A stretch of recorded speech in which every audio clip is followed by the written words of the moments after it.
आता सर्व प्रकारच्या आजारांपासून सुटकेसाठी विट्यात आली आहे होमिओपॅथी उपचार पद्धती, जिच्यामुळे शरीराची नैसर्गिक प्रतिकारशक्ती वाढते आणि रोग मुळापासून नष्ट करते. शरीराला कोणताही त्रास न होता आजारावर मात करण्यासाठी होमिओपॅथी उपचार पद्धती आजच सुरू करा. लठ्ठपणा, पोटाचे विकार, सांधेदुखी, स्त्रियांचे आजार, त्वचारोग, पुरुषांचे आजार, थायरॉइड, मूळव्याध, मानसिक आजार, केस गळणे, श्वसनाचे त्रास व लहान मुलांचे आजार यावर मात करण्यासाठी आता सांगली, पुणे, मुंबईला जाण्याची गरज नाही. आजच भेट द्या डॉक्टर शुभम मोरे यांचे वेदा होमिओपॅथी क्लिनिकला.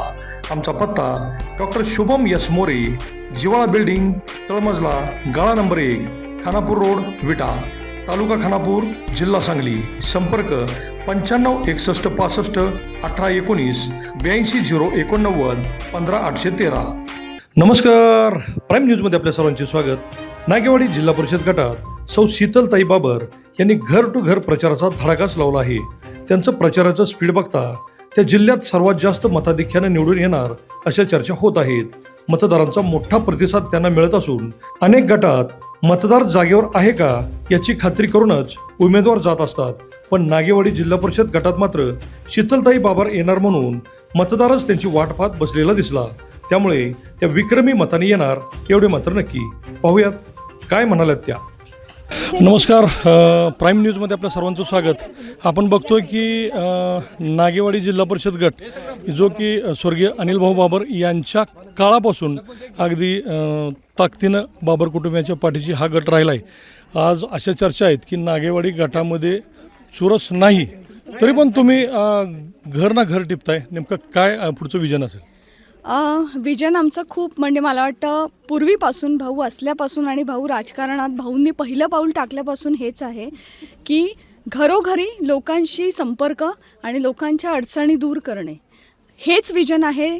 म्हणजे मला वाटतं एक एरा संपला भाऊंचा, एक पर्व संपला, भैयासाहेबांचा पर्व सुरू झालेला आहे. तरी आमचं विजन हेच आहे की ईर्ष्या कोणाची करायची नाही, कोणाविरुद्ध लढतो हे आम्ही कधीच बघितलं नाही. आपण आपलं कार्य आणि आपण आपलं विजन मजबूत ठेवून पुढे चालत राहणं हेच. तरीसुद्धा इतर मतदारसंघामध्ये आम्ही फिरतोय, आम्ही बघतोय तुमचं स्पीड थोडं जास्तच आहे. नेमकं काय सांगा? मला वाटतं अनिल भाऊंनी जे मावळे तयार केलेले आहेत प्रत्येक गावात, ते इतके चुरशीचे आहेत की खरं तर माझं स्पीड या सगळ्यांच्या समोर अगदीच थोडं आहे. हे पळवतात, मी पळते आणि मला या सगळ्यांच्यात अनिल भाऊ दिसतात. जिल्हा परिषदेच्या माध्यमातून आगामी इथं बरेच प्रश्न आहेत, नेमकं काय सांगाल अजून? मी मागे पण 1-2 ठिकाणी हे म्हटलेलं आहे की महिला आणि बालविकास हा माझा प्रामुख्याने आवडता विषय आहे. शिक्षण हा तर आहेच एनिवे, पण गावोगावी महिलांचा थोडासा आवाज कुठेतरी कमी पडतो असं मला वाटतं. तर त्यासाठी मी या रिंगणात उतरलेली आहे आणि प्रणवदादांच्या सोबत आमचं यापूर्वी काम झालेलं आहे. आमच्या काकी, भारती काकी इथे आहेत, ज्या पंचायत समितीच्या पूर्व सदस्य आहेत. तर ह्या सगळ्यांचं मार्गदर्शन घेऊन प्रामुख्यानं माहुली गावात आम्ही हे विजन घेऊन आज फिरतोय की महिलांनी घराबाहेर यावं आणि तुम्हाला महिलांची शक्ती आणि बळ मागे दिसत असेल. नेमकं काय सांगाल? आज निवडणुकीला तुम्ही मतदानाच्या पुढे जात आहे, काय विजन, कुठलं विजन घेऊन जात आहे? विजन एकच आहे आमचं की लोकांच्या कोणत्याही अडचणी असल्या, मग त्या छोट्या अडचणी सोडून मोठ्या अडचणी असं कोणत्याही असतील, त्या आम्ही प्राधान्यानं त्या अडचणी सोडवण्याचा प्रयत्न करणार आहेत. आज आमच्या शीतलवहिनी जिल्हा परिषदला उमेदवार आहेत आणि सुवर्णा भोसले काकी पंचायत समितीला उमेदवार आहेत. आता खरं सांगायचं म्हटलं अडचणी बाबतीत तर दोन्ही उमेदवार हे आमचे तसे म्हणायला गेलं तर एक सभापतीपदाचा उमेदवार आहे आणि एक जिल्हा परिषद अध्यक्षपदाचा उमेदवार आहे. हा नक्कीच आम्हाला त्यात कोणती आमची शंका नाही आणि आमचं कामसुद्धा हे त्याच परीने चालवलं आहे. एक सभापती होणार आणि एक अध्यक्ष होणार आहे. त्यामुळं अडचणी किती जरी आल्या, काही जरी आलं तरी त्या प्रत्येक क्षणाला, प्रत्येक पावलाला त्या अडचणी सोडवल्या जातील, हा आम्हाला पूर्णपणे विश्वास आहे. ह्या पद्धतीनंच आम्ही आत्तापर्यंत सर्व प्रचार वगैरे करतो आहे आणि इथून पुढे ह्याच पद्धतीनं आम्ही चालू राहणार आहे. तुम्हाला आता विजयामध्ये काय अडचण आहे असं वाटतंय? विजयामध्ये अडचण तशी आम्हाला काय वाटत नाही, कारण की हा पूर्णपणे अनिल भाऊंच्या कार्यकर्त्यांचा मतदारसंघ आहे.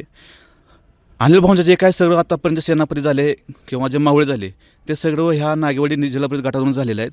त्यामुळं हे फक्त बाबर कुटुंबियांची निवडणूक नसून हे या जनतेतल्या प्रत्येक माणसाची ही निवडणूक आहे. त्यामुळे जो तो प्रत्येकजण आपली स्वतःची निवडणूक असल्याप्रमाणे जो तो सगळं प्रचार करत असतो, जो तो सगळं गोष्टी करत असतो. त्यामुळे आम्हाला ह्या विजयामध्ये कोणतीही अडचण येईल असं आम्हाला वाटत नाही. शेतकऱ्यांचे नेमके काय प्रश्न अजून आहेत असं वाटतंय तुम्हाला? आता सर्वात मोठा जो प्रश्न होता शेतकऱ्यांचा तो पाण्याचा होता. तो प्रश्न अनिल भाऊंनी इतक्या तीव्र क्षमतेनं पूर्ण केला की तो आतापर्यंत ती अडचण म्हणजे आता शेतकऱ्यांना वाटत नाही.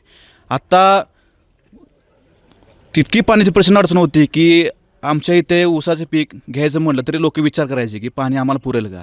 जे काय खरीप पिकं असलं, रब्बी पिकं असेल, ही सिजनल जी पिकं असेल 2-3 महिन्याची ती आपली सिजनवर घेणार पिकं घेणार आणि त्यातच समाधानी होणार. पण पाण्याच्या पूर्णतेमुळं जी आता बागायती क्षेत्र आमच्या इथं वाढलेलं आहे त्यामुळे सर्व शेतकरी हा सुखसमृद्धीनं आणि आर्थिकदृष्ट्या सक्षम झालेला आहे. त्यामुळे शेतकऱ्यांच्या बाबतीत कोणतीही अडचण येऊ शकते असं आम्हाला कोणती गोष्ट वाटत नाही. जिल्ह्यामध्ये अनेक जिल्हा परिषद आता निवडणुका सुरू आहेत. सगळ्यात जास्त लीडनं येणारी सीट म्हणून आज तुमच्याकडे पाहिलं जाते, नेमकं काय सांगाल? मी यापूर्वी हेच म्हटलं की कार्य हेच महत्त्वाचं विजन आहे. किती लीडनी येणारपेक्षा हे जे सगळं आम्ही कमावलेलं आहे यातच सगळं आहे. लीड आणि कुठलं पद मिळणार याकडे कधीच भाऊंचंही लक्ष नव्हतं आणि आमचंही कोणाचं लक्ष नाही आहे. या होत्या शीतलताई बाबर की ज्यांनी आत्ताच सांगितलं की आज आम्ही या जिल्हा परिषद मतदारसंघातील लोकांचे स्वप्न पूर्ण करण्याच्या दृष्टीनं आमची ताकदीनं वाटचाल सुरू आहे आणि त्या दृष्टीनं त्यांना प्रचंड मोठा प्रतिसादही मिळत आहे. अभिजित शिंदे, प्राईम न्यूज, विटा.